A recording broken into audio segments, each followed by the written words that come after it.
Alhamdulillah, Alhamdulillahi Rabbil Alameen, wassalatu wassalamu ala sayyidina Muhammadin wa alihi wa sahbihi ajma'in, amma ba'd. Qala Allah ta'ala fil Qur'an al-azim wal Furqan al-majid, wa idha bushshira ahaduhum bil unsa dhalla wajhuhu wa huwa muswaddan wa huwa kadhib. Sadaqallahu al-azim. கண்ணியத்துக்குரியவர்களே, அல்லாஹ் நல்லடியார்களே, இன்றோடு ஏறத்தாழ 14 ஜுஸுக்கள் நிறைவு பெறக்கூடிய நிலையிலே இருக்கிறது. 4 சூறாக்கள் இன்றைய தராவீஹில் ஓதப்பட்டிருக்கிறது. முதல்ல சூரா ரஅத். ரஅத் என்றால் இடி. அல்லாஹ்வுடைய கிருபை, மதியத்திலிருந்து அல்லாஹுடைய ரஹ்மத், அருள் மழை அப்படியே தூரிட்டு இருக்குது. கடந்த 10 நாளா வாட்டி எடுத்த வெயில அல்லாஹ் தஆலா அப்படியே மாத்திட்டான். அவங்க கையில எல்லா வல்லமையும் இருக்கு. குன் என்றால் உடனே ஆகணும். அவன் நினைச்சா எப்படி மாற்றி கொடுப்பான். அல்லாஹ் தஆலா நமக்கு, நம்முடைய குழந்தைகள் இந்த கண்மையான வெயில் நேரத்தில் +1 +2 படிக்கக்கூடிய மாணவர்கள் தேர்வுக்காக வேண்டிய ரொம்ப சிரமப்பட்டு நோன்பு வைத்த நிலையில, ரொம்ப கடும் வெயிலில் தாகமான நேரத்திலும் கூட சகித்துக்கின்றவர்கள் எல்லாம் தேர்வு எழுதி கொண்டிருக்கிறார்கள். அல்லாஹ் தஆலா அவனுடைய கிருபையை கொண்டு இதை இலகுவாக மாற்றி கொடுத்தான். இந்த நிலையை நீடிக்கை செய்வானாக. ஆமீன். கண்ணியத்துக்குரிய சகோதரர்களே, அல்லாஹ் தஆலா திருமறையிலே சொல்லி காட்டுகிறான் சூரா நஹ்லில், வஇதா புஷ்ஷிர அஹதுஹும் பில் உன்ஸா, உங்களில் யாராவது ஒருத்தருக்கு பெண் குழந்தை பிறந்திருக்கிறது என்பதாக சுப செய்தி சொல்லப்பட்டால், பஷாரத் சொல்லப்பட்டால், லல்ல வஜஹு வஹுவ கலீம், அவருடைய முகம் கருத்து போகிறது, மென்று விழுங்குகிறான் என்பதாக அல்லாஹ் நம்மை பார்த்து சொல்லி காட்டுகின்றான். ஏன்னா பெண் மக்கள்னாவே நாம சாதாரணமா சொல்லுவோம், பெண் குழந்தை பிறந்திருந்தா என்ன சொல்லுவோம், என்ன வரவா செலவாமோ, ஆண் பிள்ளைன்னா வரவு, பெண் பிள்ளைன்னா செலவு அப்படின்னு நம்முடைய பழக்கம், அது ஒரு வளமையா போயிடுச்சு. ஆனா உண்மையிலேயே அல்லாஹ் என்ன சொல்றான் அப்படின்னா, பெண் மக்களை கொண்டுதான் பரக்கத்துங்கிறான். புஷ்ஷிர பில் உன்ஸா, அதாவது பெண் மக்களை கொண்டு பஷாரத் சொல்லப்படுது, சுப செய்திங்கிறான். பெண் மக்கள் பிறப்பதை பஷாரத் என்பதாக அல்லாஹ் சொல்றான். ஆனா நாம விளங்குறோம் அதை கொண்டு நமக்கு செலவினங்கள் தான் என்பதாக நம்ம விளங்குறோம். ஆனா அதை கொண்டுதான் பரக்கத்து என்பதை அல்லாஹும் ரசூலும் நமக்கு சொல்லி காட்டுறாங்க. கண்ணியத்துக்குரிய காரணம், ரசூலுல்லாஹி ஸல்லல்லாஹு அலைஹி வஸல்லம் அவங்களுக்கு முதல்ல மூத்த பெண் குழந்தை தான் பிறந்துச்சு. ஜைனபுல்லாஹா முதல் குழந்தை, ஜைனபுல்லாஹா மூத்தவங்க. பெண் குழந்தை தான் அல்லாஹ் முதல்ல கொடுத்தான் அவங்களுக்கு. சொல்லுவாங்க அல் பின்ட் பரக்கத், பெண் மக்கள் பரக்கத் என்பதாக சொல்லுவார்கள். ஆனா நம்முடைய ஐதீகம், நம்முடைய பார்வையில என்ன இருந்தாலும் அடுத்த வீட்டுக்கு போறவங்களதானே, நமக்கு செலவினங்களை இழுத்துடக்கூடியவதானே என்பதான் நம்ம விளங்கி இருக்கிறோம். சொல்கள் அது வரல, பெண்களை போட்டு புகழப்படியா எல்லாம் நமக்கு சொல்லி காட்டுறோம். அவங்களை கொண்டுதான் அவங்களுக்கு பஷாரத், அவங்களை கொண்டுதான் அவங்களுக்கு நற்செய்தி, அவங்களை கொண்டுதான் அவங்களுக்கு பரக்கத்து ஏற்படுகிறது என்பதை அல்லாஹ் நமக்கு திருமறையிலே சொல்லி காட்டுகிறான். நபிகள் பெருமானார் ஸல்லல்லாஹு அலைஹி வஸல்லம் அவர்களும் சொல்லி காட்டுறாங்க. ஒரு நேரத்துல ஆயிஷா ரலியல்லாஹு அவங்க வீட்டில் இருக்கும்போது ஒரு பெண் யாசகம் கேட்டு வருகிறார். உடன் 2 குழந்தைகள் இருக்கிறது, 2 பெண் குழந்தைகள் அந்த பெண்ணுக்கு இருக்குது. அந்த பெண்ணு வந்து யாசகம் கேட்கிறாங்க ஆயிஷா ரலியல்லாஹு அவங்கள்ட்ட. நபியுடைய வீடு, ஆயிஷா ரலியல்லாஹு ஏதாச்சும் கொடுக்கறதுக்காக பாக்குறாங்க, எதுவுமே கிடைக்கல. நபியுடைய வீடு, இன்னைக்கு நம்ம வீடு எப்படி இருக்குங்களா பாருங்க. அல்லாஹ்வுடைய இருலோகம் சர்தார் ரசூலுல்லாஹி ஸல்லல்லாஹு அலைஹி வஸல்லம் வீடு வந்து யாசகம் கேட்கக்கூடிய பெண்மணிக்கு கொடுக்க எதுவும் இல்லை.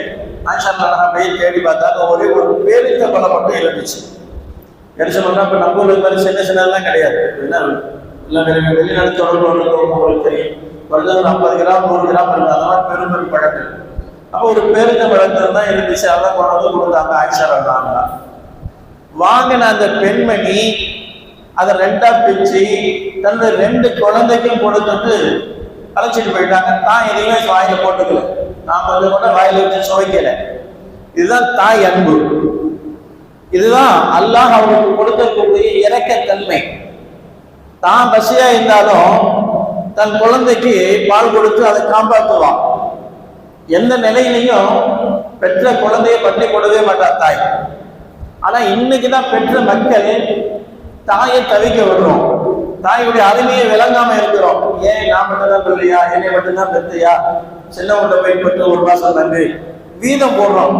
அவங்களுக்கு ஒரு வசிப்பிடம் கூட நம்ம கொடுக்கல. வயிற்றுல 10 மாசம் நமக்கு இடம் கொடுத்த ஒரு தாய்க்கு ஒரு இருப்பிடம் கொடுத்து அவங்கள சுகபோகமா வாழ செய்யக்கூடிய தன்மை இன்னைக்கு நம்ம சமுதாயத்தில் இல்லாம போயிடுச்சு.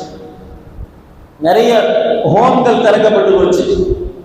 சமீபத்துல நீங்க நிறைய பார்த்துருப்பீங்க. ஏன்னா இன்னைக்கு எல்லா கையிலும் உள்ள கையில இருக்குது, எல்லா கருவியும் உட்கார்ந்த இடத்துல பார்க்கக்கூடிய நிலை இருக்குது. ஒரு இஸ்லாமிய பெண்மணி நானா நேனாங்க ஒரு நிகழ்ச்சியில பேசுது. ஏன் நான் என்னுடைய மாமனார் மாமியாவை நான் எதுக்காக வேண்டி பராமரிக்கணும்?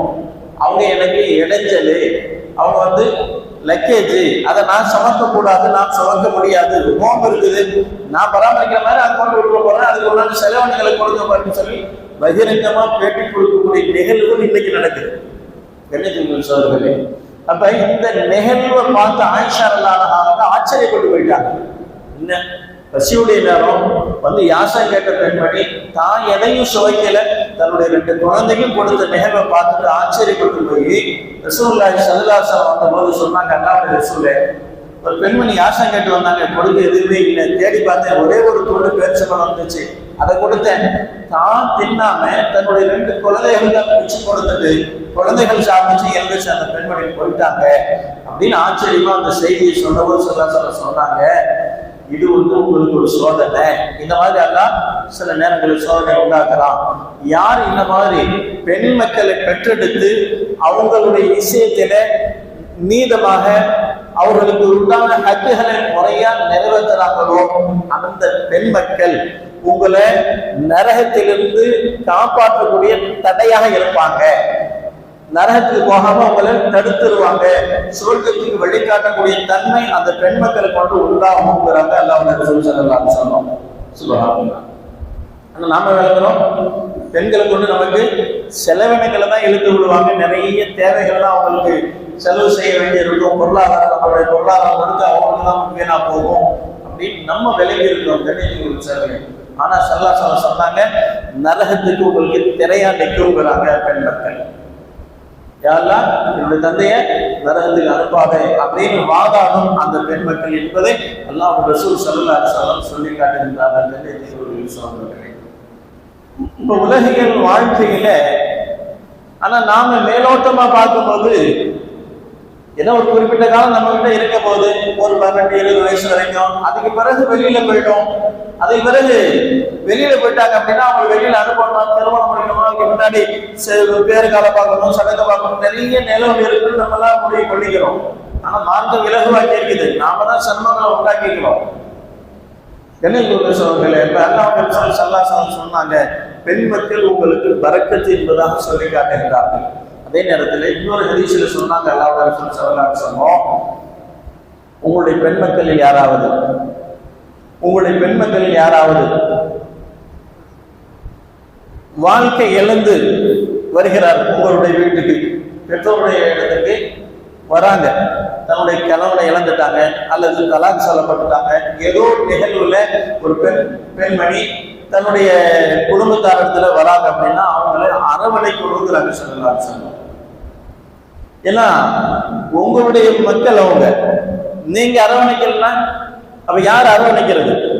அப்ப அப்படி நீங்க அரவணைச்சு அவங்களை பாரமாக கருதாமல் அவங்களுக்கு மாற்று வழி மறுமணம் புரியக்கூடிய தன்மை இருந்தா மறுமணம், இல்ல இறுதி வரை நம்ம தான் சோழ நிலை இருக்குமானால் மனம் உவந்து அந்த பெண்ணுக்காக வேண்டி நீங்கள் செய்யக்கூடிய செலவுகள் அத்தனையும் தர்மம் என்பதான் சொன்னாங்க. அத்தனையும் சதக்கான்னாங்க, அத்தனையும் நன்மைக்குரியது. ஆனா நாம நினைக்கிறோம், போன இடத்துலயும் சரியா இருக்கல, இங்கேயும் தொந்தரவு பண்ணிட்டு இருக்குது அப்படின்னு நம்ம விளங்குறோம். சொல்லுங்க, அப்படி அல்ல. அதை நாம தூக்கி சமைக்கிறோம் அப்படின்னா இறுதி வரைக்கும் அதனுடைய முடிவு என்னவாகும், அதை வரை நாம பாதுகாத்து வச்சோம் அப்படின்னா அது நாளைக்கு நமக்கு தர்மமாக சதக்காவாக அத்தனை செலவுகளும் நம்முடைய செயலேட்டிலே பதிவு செய்யப்படுது என்பதை எல்லாம் சொல்லி காட்டுகிறார்கள் சொல்லுங்களேன். இன்னொரு ஹதீஸ்ல சொன்னாங்க ஸல்லல்லாஹு அலைஹி வஸல்லம், யாராக ஒருத்தருக்கு 2 அல்லது 3 பெண் மக்கள் இருந்து அல்லது 2 அல்லது 3 சகோதரிகள் இருந்து அவர்களை பருவம் அடைகின்ற வரைக்கும் இவர் நல்ல நிலையிலே கருணை காட்டி முறையாக வளர்த்து போஷித்து முறையா அவங்களுக்கு கல்விகளை கொடுத்து மார்க்கத்தை கற்றுக் கொடுத்து முறையாக ஒரு திருமணம் செய்து வைத்தாரானால் இந்த குழந்தைகள் அவரை நரகை விட்டு காப்பாற்றக்கூடிய திரையாக இருக்கும் நாங்கள் சொல்லுவோம். ஆனா இன்னைக்கு நம்ம நிறைய பாகுபாடுகள் உண்டு. ஆண் குழந்தைனா ஒரு விதமா செய்வோம், பெண் குழந்தைனா ஒரு விதமா செய்வோம். ஆனா ஸல்லல்லாஹு சொன்னாங்க, அப்படி பாகுபாடு காட்டாதீங்க, ஏன்னா ரெண்டுமே உங்க குழந்தைதான், ரெண்டுமே உங்களுக்கு பிறந்தது தானே. அப்ப ஏன் ஆண் குழந்தைனா ஒரு பார்வை, பெண் குழந்தைனா ஒரு பார்வை? அந்த பாகுபாடு என்பதை காட்டாம நீங்க அந்த குழந்தைகளை நல்ல முறையில வளர்த்து அவர்களை வாலிபமாக்கி அவர்களுக்கு முறையான திருமண ஏற்பாடுகள் செய்து கொடுத்து நீங்கள் நல்ல விதமாக அவர்களை கரையேற்றினீர்களானால் அந்த குழந்தைகள் உங்களுக்கு நாளை யௌமுல் கியாமத்திலே நாளை மறுமையிலே உங்களுக்கு நரகத்திற்கு தடையாக கேடயமாக இருக்கும் என்பதாக ரசூலுல்லாஹி ஸல்லல்லாஹு அலைஹி வஸல்லம் சொல்லி காட்டுகிறார்கள். ஆக பெண் மக்களை ஒரு காலத்தில் உயிரோடு புதைத்தார்கள். மேல சொன்ன திருமண விஷயத்தில் கூட எல்லாம் சொல்லி காட்டியிருக்கான். எத்தவாரா மினல் கௌம், பெண் பிள்ளை பிறந்துச்சு அப்படின்னா சமுதாயத்துக்கு முன்னாடி வருவதற்கே வெட்கப்படுவானா, ஓடி விழுத்தி கொள்வான் என்பதான் எல்லாம் சொல்றான். அதோடு மட்டும் நம்மெல்லாம் ஹஜ் உம்ராவுக்கு போனவங்க தெரியும், இன்னமும் அந்த பெண் குழந்தைகள் உயிரோடு புதைக்கப்பட்ட இடம் இன்னமும் அப்படியே இருக்குது. மற்ற எல்லா பக்கமும் பில்டிங் வந்துருச்சு, அந்த இடம் மட்டும் இன்னமும் பாதுகாப்பா வச்சிருக்கிறாங்க, நினைவு சின்னமாக இன்னமும் இருக்குது. அப்ப பெண் மக்கள் உயிரோடு புதைத்து கொண்டிருந்த காலம் ரசூலுல்லாஹி ஸல்லல்லாஹு அலைஹி வஸல்லம் வந்ததற்கு பிறகு இஸ்லாம் வேரூன்றியதுக்கு பிறகுதான் அது தடுத்து நிறுத்தப்பட்டு பெண் மக்களுக்குள்ளான உரிமைகளை நிலைநாட்டப்பட்டது என்பது நமக்கு தெரியும். சோதர்களே, அல்லாஹ் கொடுத்திருக்கக்கூடிய குழந்தை செல்வங்கள் அவைகளை பாகுபாடு காட்டாமல் எல்லாம் அல்லாஹ்வால் கொடுக்கப்பட்ட அருட்கொடைகள், எல்லாம் அல்லாஹ்வால் வழங்கப்பட்டவைகள். நம்முடைய ரஹ்மத்துக்கு, நம்முடைய நேர்வழிக்கு, நம்முடைய பொருத்தத்திற்கு உரியவைகளாக அந்த குழந்தைகளை நாம் பராமரித்து போஷித்து அவர்களுக்கான முறையான மார்க்க கல்விகள் கொடுத்து நல்ல ஒழுக்கங்களை கற்பித்து அவர்களை நல்ல விதத்தில் திருமணங்கள் முடித்து வைத்தோமானால் அவைகள் நமக்கு நாளை துவா செய்யக்கூடிய குழந்தைகளாக நம்மை சொர்க்கத்துக்கு இட்டு செல்லக்கூடிய நிகழ்வாக இருக்கும் என்பதை நபிகள் பெருமானார் ஸல்லல்லாஹு அலைஹி வஸல்லம் சொல்லி காட்டுகின்றார்கள். எனவே நாம் கொடுத்திருக்கிற அல்லாஹ்வின் மூலம் பெற்றிருக்கக்கூடிய குழந்தை செல்வங்களை பெரும் பாக்கியமாக கருதி அவர்கள் முறையான கல்விகளை கொடுத்து அவர்களை இருலோகத்திலும் நம்முடைய மறுமை வாழ்க்கைக்கும் அவர்கள் பயனுள்ளவர்களாக ஆக அல்லாஹ் பொருள் கொள்வானாக. ஆமீன். வஆஹிரு தஅவானா அனில் ஹம்துலில்லாஹி ரப்பில் ஆலமீன்.